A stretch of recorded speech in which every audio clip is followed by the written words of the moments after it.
Josh, I was actually up in North Eugene this morning and doing an interview outside. The air was completely clear. By the end of the interview, I could barely breathe.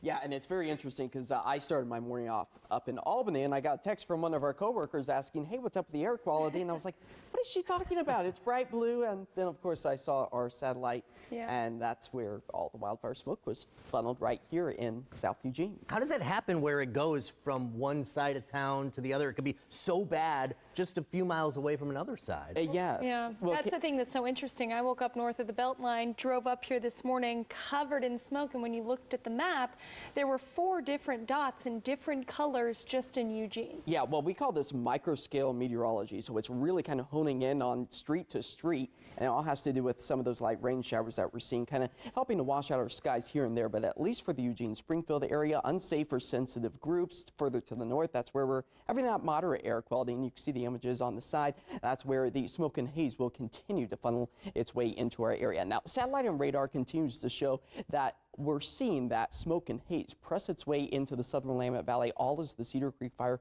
continues to burn. And if we go ahead and kind of zoom out here, we'll try to get you a little bit better of a view of the low pressure system that's sitting just to the southwest of us. This is the culprit for the wind shift. Now, it's a little bit different than what we saw just about this time last week, where we saw the wildfire smoke funnel its way back into western Oregon.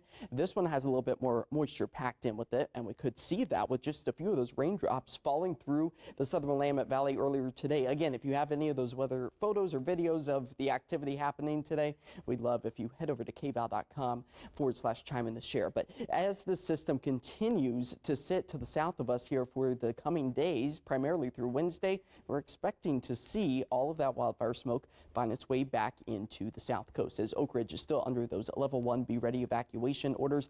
Again, we've seen some small improvements with the Cedar Creek fire, as it now grows to over 100,000 acres, but at least the containment is a little bit better. We'll check in on when all the smoke and haze will completely clear out of our area in just a few minutes.